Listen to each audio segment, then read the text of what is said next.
إن الحمد لله نحمده ونستعينه ونستغفره ونعوذ بالله من شرور أنفسنا ومن سيئات أعمالنا.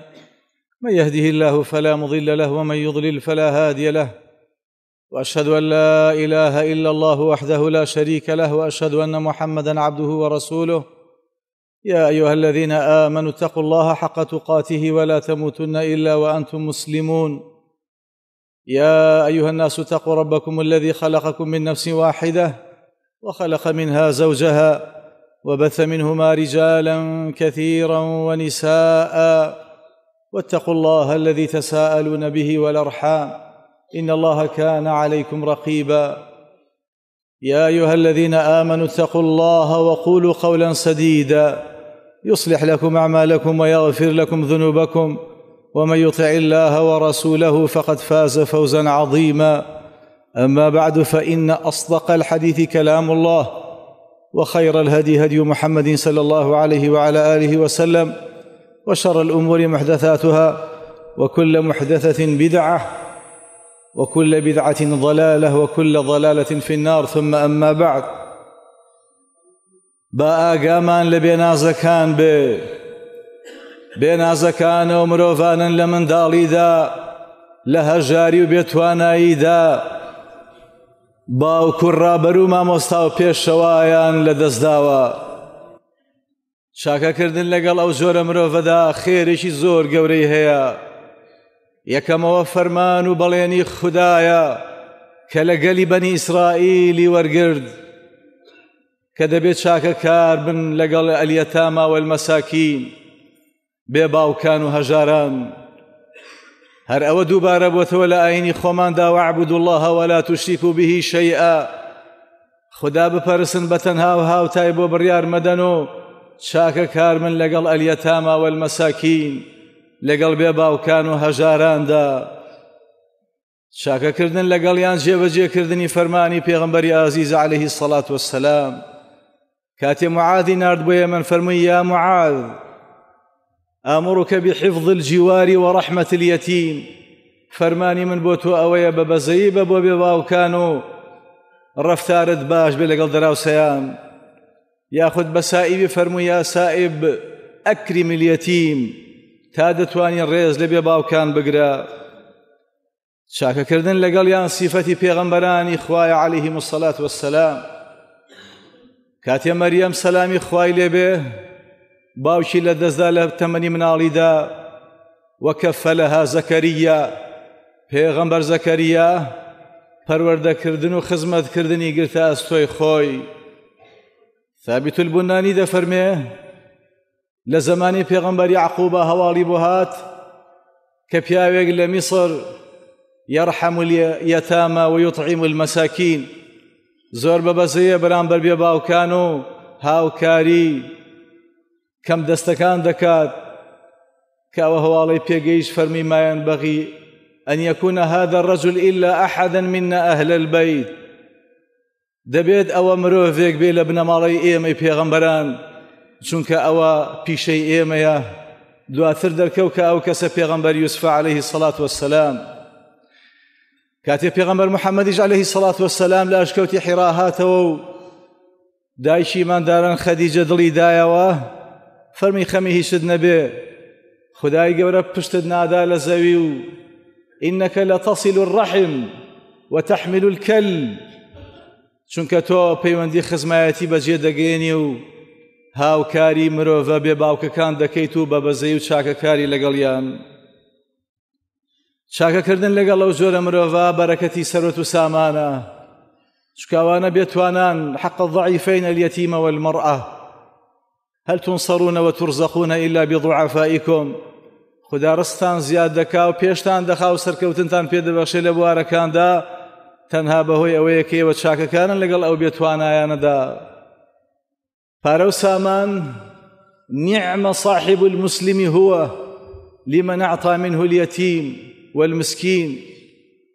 سامان دەبێتە باشترین، خوا دەیکاتە باشترین پشت و پەنا و هاوکاری بۆ ئینسانی مسلمان بەمەرجێ ئەو بەشی بێ باوکەکان بدا و هاوکاری کەم دەستەکان بکات.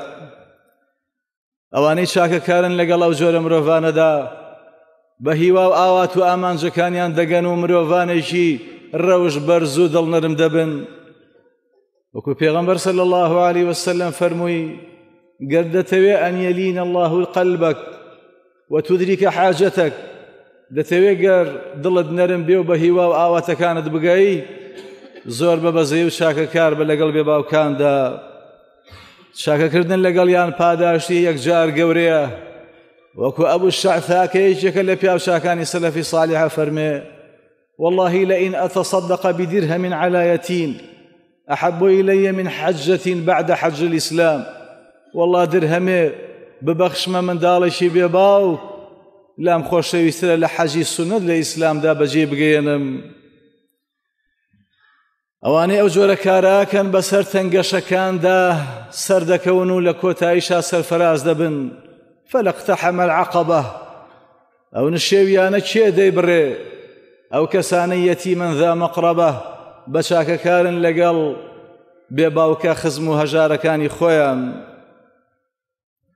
ئەوانە لە کۆتاییدا و لە ڕۆژی زیندوو بوونەوەدا لە هەموو ناڕەحەتیەکان بە دوورە بن و خوددا ڕوخساریان جوان دەکا. ئەوانەی ئاوا چاکەکارن لەگەڵ مرۆڤە بێباوکەکانە فوقاهم الله شر ذلك اليوم ولقاهم نظرة وسرورا. خدا لە هەموو ئازار و ناڕەحەتیەکانی قیامەتە و جۆرە مرۆڤە دەپارێزێ و دڵخۆشیان دەکا لەو ڕۆژە و لە شولار و ڕوخساری نورین و ڕووناکیان پێدەبەخشێ. ئەوانە مژدەی بەهەشتیان هەیە. من ضم يتيما بين أبوين مسلمين. پیاوژنێکی مسلمان منداڵێکی بێ باوکی مسلمان بگرنە ئەستۆ و پەروەردە و خزمەتی بکەن تالیان جیا دەبێتەوە وجب له الجنة البتة. ئەوە ئەو مرۆڤە بەهەشتی بە تەواوی بۆ مسۆگەر بووە لەسەر ئەو کارە چاکەی. وێڕای ئەوانە دەبنە دەراوسێ و نزیکی پێغەمبەری ئازیز عليه الصلاة والسلام لە بەهەشتدا. كافل اليتيم له ولغيره أنا وهو في الجنة كهاتين. أو كسي من دارشي بيباوشي خزمي خويا دور بقريتا أستو لقيامتا لبهشتا منو أوها نزيشين ليكوا. بقري لفرمودك إمامي أحمد كحسن لغيره فرمي منو أو آفرتك هاتين يوم القيامة أوها نزيشين ليك لروجي قيامت. كام آفرت؟ أو آفرتي آمة من زوجها مردكي دمريو من دالي ورد بجيده لدواي خوي. أو آفرتش ذات منصب وجمال خاوني ساماني خوي وقنجي وجواني خويتي شوناكات وحبست نفسها على أيتامها. خوي ترخانك أبو خزمت كردني من دالكاني كباوشان لدزداوة أو جيشك لواني كزور نزيك لبيغمبري عزيز عليه الصلاة والسلام. پێویستە مسلمانان بە ئاگابین لە مافەکانی بێباوکان بە تایبەت بە ئاگامان لە سەرەت و سامانیان بێ. ولا تقربوا مال اليتيم. نەکەن نزیکی ماڵی هەتی و بنەوە. ها لا تقربوا نافەرمێ نەیخۆن نزیکی نەبنەوە. تایبەتەوە زۆر خەتەرە لای خوا ئیلا مەگەر یەکێ نزیکی بێتەوە خزمەتیان کات. ولا تأكلوا أموالهم إلى أموالكم. في المكان ساماني أوان تيكل بساماني خوتان كانوا بونا ولوشبا. ولا تأكلوها إسرافا وبدارا أن يكبروا. يشتا منالا تخشان وبخشاني مكان بملا بولا أبوي كقورة بن هشام بينميني.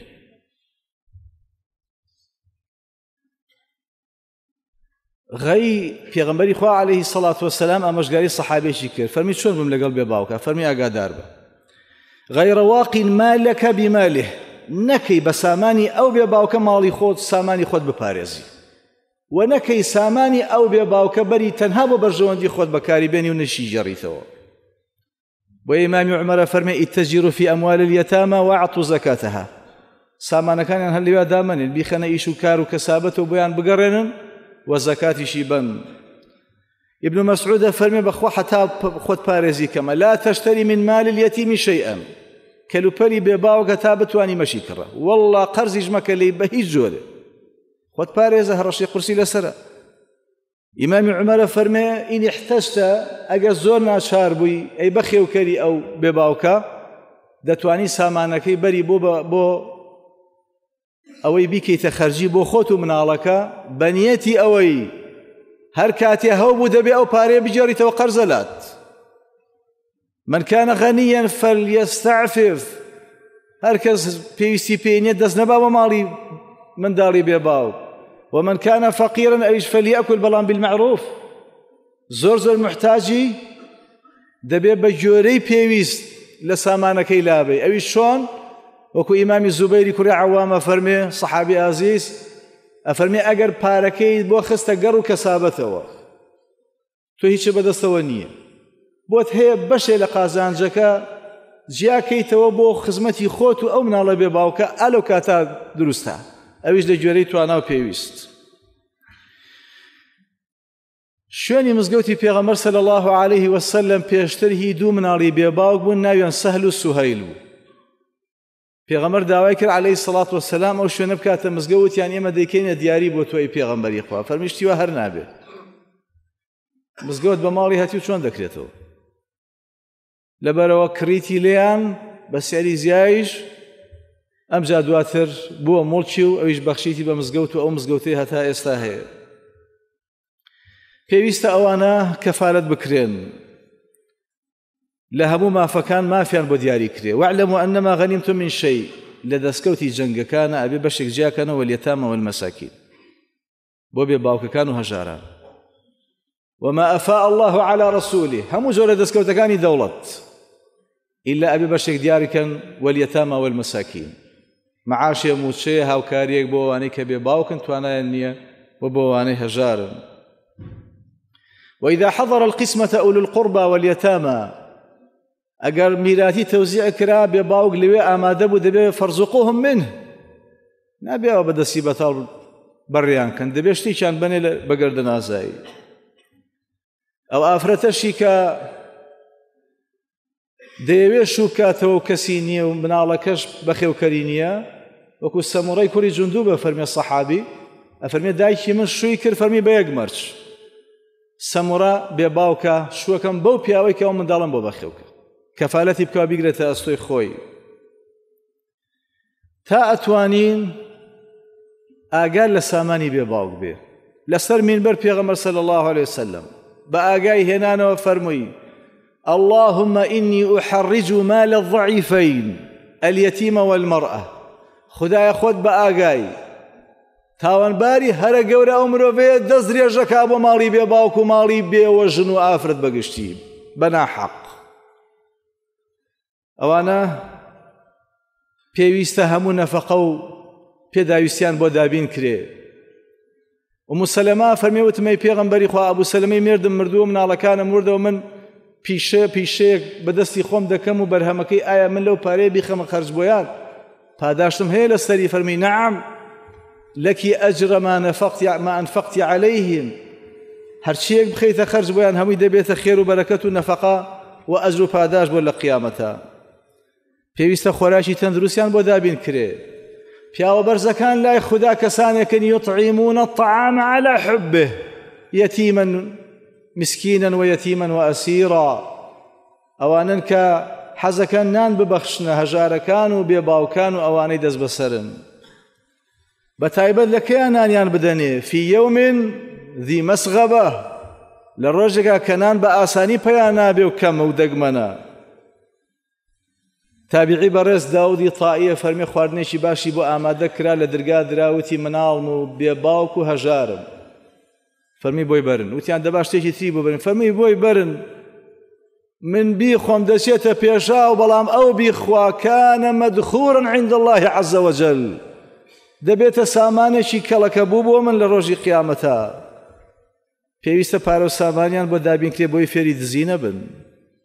پیاوە هەرە بەرزەکان کەسانێکن ئاتە المال على حبه ذوي القربى واليتامى والمساكين، ئەوانن پارە دەبەخشنە خزمە دەستکورتەکان و بێباوکەکان و هەژارەکان. ما ئەنفەقتم من خەیر، هەر پارەیە دەکەن بۆ خێر، خێری گەورە ئەوەیە بۆ باوک و دایکتی سەرفکەی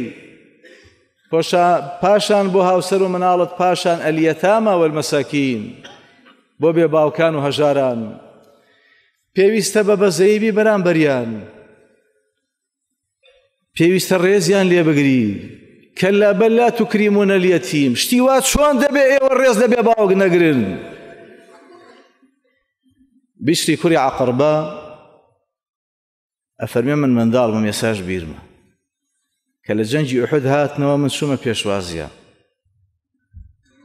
پێغەمبەر چوومە خزمەتی عەلەیهی السەڵات وەسسەلام وتمەوە باوکم چی بەسەر هاو ئەی پێغەمبەری خوا فەرمی ئوستوشهید ڕەحیمەه الله شەهید کرا ڕەحمەتی خوای لێبێ ئەفەرمێ دەستم کردە گریان دەستی بەسەرما هێنا دوعای بۆ کردم پاشان سواری وشترەکەی بوو فەرمی بیهێنن بۆم بەرزکەنەوە سواری پشتی وشترەکەی کردم لەگەڵ خۆیان هەر دەگریام فەرمی ئوسکوت بەسە مەگریە ئەما تەرضى ئەن ئەکوونە ئەنە ئەبووکە و عائیشەت و ئومک ڕازی نابی لێرە بەدواوە من باوکت بم و عائیشەش دایکت بێ وتی باوی پێغەمبەری خوا فەرمیدە لێرەوە بەدواوە بۆ جۆرەیە بێ باوکان دەبێ خانەولانەیان بۆ دیاری کتێبخۆ نابێ بکەونە سەر شەقام و تووشی ئەنواع تاوان بن ئەلەم یەجیدکە یەتیمەن فەئاوە ئەی تۆ پێشتر ئەی پێغەمبەری خوا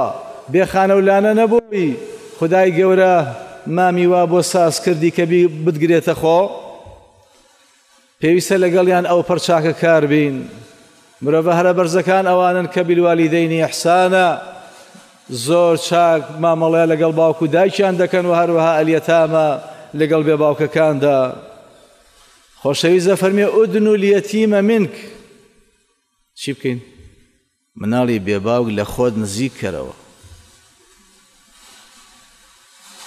و دووەمیان بە سۆز و میهرەبان بە بەرامبەری ئیرحەم اليەتیم بە بەزەی بە بەرامبەر مناڵی بێ باوک وامسح رأسه ودەست بەسەریا بهێنە وأطعمه من طعامك لە خواردنی خۆت بابێ لەگەڵ تا بخوات وەکو پێغەمبەر داود فەرمێ کون لليەتیم کالأب الرحیم وەکو باوکێکی زۆر بە بەزەیی بە بۆ منداڵی بێ باوک نەبات تۆش مناڵەکانت بەو جۆرە بن دوجار ئەبو لوبابە فەرمێ دارخورمایەک لە نێوان من و منداڵێکی بێ باوکە بوو بۆ گرفت ڕۆیشت شکاتی لێکردم لای پێغەمبەر صلی الله عليه وسلم هەردوو لامانی بان کرد دواتر بڕیارەکە بۆ بوو کە ئەم دارخورمایە بۆ ئەبو لوبابەیە ئەفەرمێ بێ باوکەکە دەستی کردە گریان پێغەمبەری خوا صلی الله عليه وسلم تکای کرد فەرمی بۆی بژێڕەوە ئەبی لوبابە فەرمی بڕوات بێ پێغەمبەری خوا ماڵ و مناڵم زۆرە و بەشم ناکە ئەبوو دەحداح سەحابیەک بوو فەرمی وەرە من ڕێکەوەم لەگەڵ تا باخێکی پشووکم هەیە خورما ئەی بەخشم بەم تەنها دار خورمایی تۆ وتی دە باشە ئەوە پێم بەخشیتی ئەویش وتی پێغەمبەری خوا ئێستا هی منە و بەخشیم بە تۆ تۆش بیر بەخشە بە ئەو منداڵە بێ باوکە با دڵی خۆش بێ و ئارام بێ خوای گەورە فەرمانی وایەوە ئەن تەقوموا لليەتامە بالقسط ئەو پەردات پەروەری بنوێنن بەرامبەر منداڵەکانی بێ باوک قل إصلاح لهم خير تاتوانن هەڵسو کەوتان بە ئەو پەر مەسلحەت و چاکەکاری بێ لە بەرامبەرەواندا پەروەردەیان بکەن سەحابێک گوتی پێغەمبەری خوا من چی بکەم لەگەڵ بێ باوکە فەرمی ما كنت ضاربا منه ولدك ئەگەر تونند و تیژی شۆن لەگەڵ مناڵت بەکاردێنی پێویستی کرد دەتوانی لەگەڵ مناڵی بێ باوکیش بەکاری بێنی بۆیە دایکی ئیمانداران عایشە فەرمی خوای لە ڕازی بێ والله إني لأضرب اليتيم حتى ينبسط والله من مناڵی بێ باوکم لا بێ هەندێک جار تونند و تیژی لەگەڵ بەکارێنم بۆی ڕێک و ڕاست بێ وەکو ئیبن سیرین دەفەرمێ اصنع به ما تصنع بولدك هەڵسو کەوتت چۆنە لەگەڵ مناڵی خۆت بە ئاوها بێ لەگەڵ مناڵی ئەویش لەگەڵ ئەو بێ باوکەش بەڵام خۆ نابێ فأما اليتيم فلا تقهر مەی چەوسێنەرەوە لەبەرەوەی کەس ساحێبی نییە و کەس دیار نییە. پیا هەڵمەشاخێ سەرکۆنەی مەکە. سبەینێ مرۆڤێکی ترسنۆک و بێتوانا بێت، ناتوانێت خۆشی بەرێ بەڕێوە. لەبەرەوە منداڵ پێویستە سەرەتا لای دایکی بێت. المەرئەتو ئەحەق بولەدیها ما لەم تەتەزەوەج. ئەگەر شوو نەکاتەوە حەقی خۆیەتی مناڵەکەی لای خۆی بێت. ئەگەر شووی کردەوە پێویستە باپیری بەخێویکە، پاشان مامی، پاشان خوشکی دایکی کە پوریەکات. جەعفەر خوای لێ ڕازی بێ فەرمێ لە دوای شەهیدبوونی حەمزەی مامم یەکشی لێبەجێما بێ باوک، من گرتمە ئەستۆ لەبەرەوەی ئەسمائی کچی عومەیسی خێزانم پوری بوو، واتە خوشکی دایکی بوو. پێغەمبەر صلی الله عليه وسلم وی پێ باش بوو فەرمووی الخالة بمنزلة الأم، خوشکی دایک لە جێی دایکە. من فرق بين واردة وولدها فرق الله بينه وبين أحبته يوم القيامة. هر کەسێ دایک کوچگەر گۆشێ لە یەک دوور خاتەوە، خدا ئەو مرۆڤە و هەموو خۆشەویستانی لە یەک دوور دەخاتەوە لە ڕۆژی قیامەتدا. تا توانی دوعای خێری بۆ بکە. لە دوای شەهیدبوونی جەعفەر پێغەمبەری عەزیز عليه الصلاة والسلام دوای 3 ڕۆژ چووە سەردانیان فەرمی لا تبكوا على أخي بعد اليوم.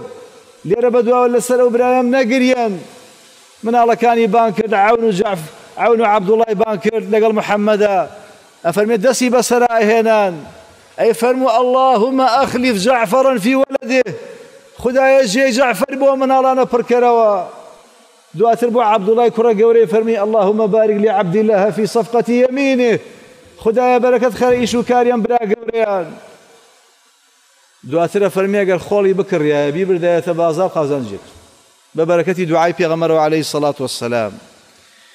گەورە بوونی تر کۆتایی هاو میراتەکەیان بۆ بژێڕەرەوە حتى إذا بلغ أشده وابتلوا اليتامى، تاقیان کەنەوە لە گەورەیانە وەک جێل و گەمژە بن نەتوان پارەکەیان وەکو پێویست بن بڕێەوە.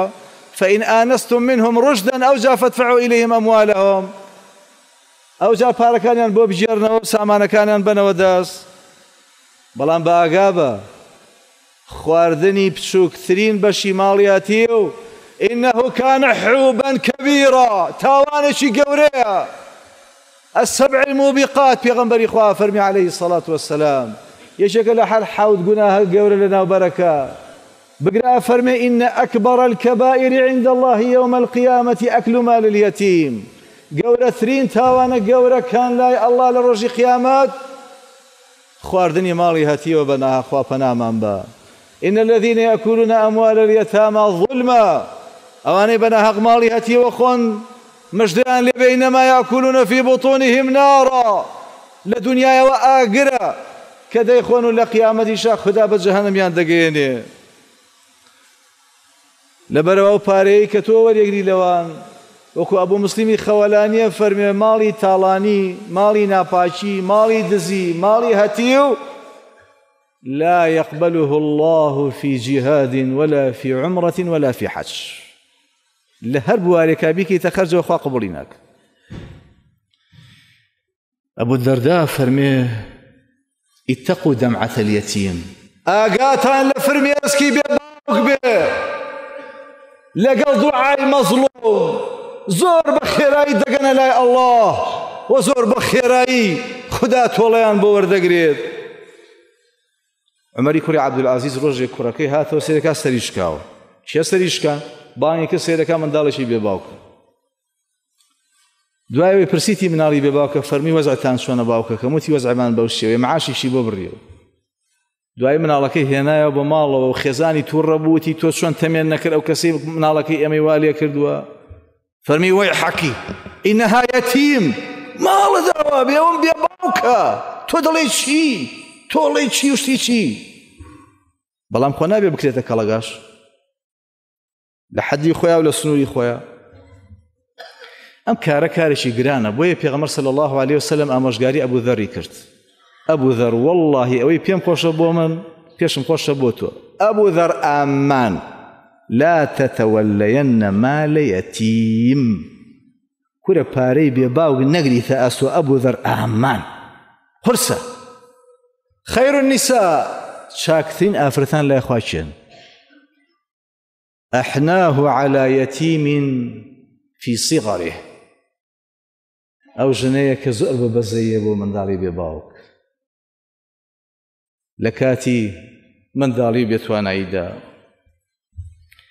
لە کۆتایە ئەڵێن ئەی منداڵی بێباوک خدا خۆی دەزانێ مەسلحەتی تۆ لە چیدایە پێدەچێ باوکت بمایە لە دنیاە بە گرفتاری جەهەنەم بووای لەبەرەوە ڕازی بە بەشی خوا و تەنها نیت پێغەمبەر ئادەم بێ باوک و دایک پێغەمبەر عیسا بێ باوک پێغەمبەر محەممەد هەروەها عەلەیهی سەڵات وەسسەلام هاتە دنیاوە باوکی خۆی نەدی و پاش مودەیەکیش دایکیشی لەدەستدا پیاوە بەرزانی ئەم دینە ئاوا بوون ئیمامی مالیک بێ باوک ئیمامی ئەحمەد بێ باوک ئیمامی شافعی بێ باوک ئیمامی بوخاری بێ باوک ئیمامی ئیبن جەوزی بێ باوک ئیمامی سیوطی بێ باوک ئیمامی ئەوزاعی بێ باوک ئیمامی ئیبن حەجەر عەسقەلانی بێ باوک هەتا دوایێ بە وەفا بە بەرامبەر ئەو کەسەی تۆی گرتووەتە ئەستۆ لە مناڵیە و ئەم هەموو ساڵە ڕەنجی لەگەڵ داوی وەکو پێغەمبەر بە وەفا بە صلی الله علیه وسلم کە لە سەمەرە مەرگا چوو بۆ لای ئەبوو تاڵیبی مامی کە گرتبوویە خۆ خزمەتی کردبوو فەرمووی یا عەم لأنت أعظم علي حقا من والدي ماما بڕوات بێت تۆ مافت زیاتر بەسەرمەوەی لە باوکو دایکی خۆم ئامان مامە بڵێ لا إله إلا الله بۆ ئەوەی بەو کەلیمەم بەدەستەوە بێ دوا ڕۆژ لە قیامەتە تکات بۆک ئەوە بوو نەیکرد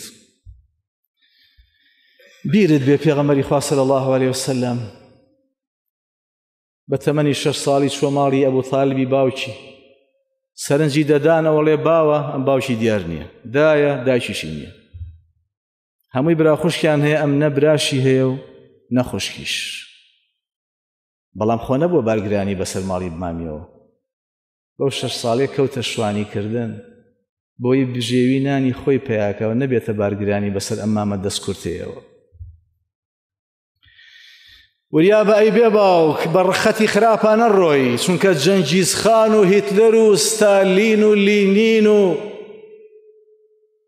زۆرە لە تاوانبارانی تریش بێ باوک بوون کە گەورە بوون ویستیان تۆڵەی خۆیان بکەنەوە لەو کۆمەڵگایە مادەم تونند و تیژ بوون بەرامبەریان بەڵام تۆ بۆ ڕێگەی ئەمەڕۆ هەرگیز بێ باوکان قۆزنەوە دەیکە دەیانکەنە گاور لە وڵاتان لەبەرەوە ئەی منداڵانی کۆڵان و قوتابخانە ئاگاتان لە منداڵە بێ باوکەکان بێ ئەی مامۆستایانی باخچەی ساوایان و خۆناغی سەرەتایی ئاگاتان لە هەڵوێستان بێ لە بەرامبەر ئەو تەلەبانەی کە بێ باوکن و ئاگاتان لەو تەلەبانەش بێ کە وەکو بێ باوگوان بێنازن باوکیان هەژار و دەستکورتە باوکی گەورە کە حکوومەتە بێنازی کردوون باوکیان و خۆشیان ئاگاتان لیان بێ لە هەڵس و کەوتان بەرامبەریان دەستخۆشی بۆ ئەوانەی کاو کارە چاکاکەن دەستخۆشی بۆ ئافرەتەی کە منداڵی مێردەکەی بەخێوە کات دوایەوەی کە دایکی مردووە دەبێتە دایکی دەستخۆشی بۆ ئەو کۆمەڵگایەی کە بێ باوک فەرامۆژ ناکرێ و چاوساوانیە لە ناویان ناو سەربەرزن ئەگەر دەتەوێ خۆشت چارەنووسی خۆت و منداڵت چاک بێ كان أبوهما صالحا باوشان پیاوی صالح بوو هی دوو مناڵە کە لغلامین یەتیمین فی المدینە کاتێککە گەنجینەیەکی بۆ بەجێشتن لە دوای خۆی و مشوری خواردن تا دەتوانی میهرەبان بە لەگەڵ منداڵانت چونکە تەمەن خوددا دەزانێت چەنی ماوە بەتایبەت لەگەڵ ئەوانەی کە بێ باوکن لە کۆتایە داواکەڵێن یا الله يا ذا العرش العظيم يا ذا الجلال والإكرام يا بديع السماوات والأرض يا منان يا ربي خوايا الرحم بهم مام كي بتايبت بواني بباوكن بواني بباوك دايكن يا ربي خوايا رحم يان بيبكي هداية يان بي إصلاح يان كي يا ربي خوايا بخاتينا وجوانا كان بكي تبركة خير بو خويانو خزمان يانو هم مسلمان بقشتي يا ربي واني داوایان لێکردن دوعایان بۆ بکەین خوایە بە هەموو نیەت و مەرامێکی خۆیان بگەین یەگە خێری تایە بۆ دنیا و قیامەتیان یا ربی خۆیان نەخۆشەکانمان شیفا بەی قەرزارەکانمان قەرزیان بۆ بەیتەوە ئەوانەی کێشە و گرفتیان هەیە خوایە بۆیان چارەسەرکەی ئەوانەی بێهاوسەر و منداڵن پیان بەخشی و ئەوانەشی هەیانە بۆیان ساڵحکەی یا رب العالمین بارانی ڕەحمەتی خۆماتمان بۆ بارێنی یا رب العالمین خوێندکارەکانمان لە تاقیکردنەوەکانیان سەرکەوتووکەی تەمەنیان پڕکەی لە میهرەبانی و ڕەحم و سۆز یا الله سەرکەوتن و بەرەکەت یا ڕەبی خۆیان هەموو لایەکمان لە سزاکانی خۆت بپارێزە و بە بەهەشتی فیردەوس شادمان کە و لە دۆزەخ و سزای ناو گۆڕ بە دوورمان کە آمين آمين آمين وآخر دعوانا أن الحمد لله رب العالمين.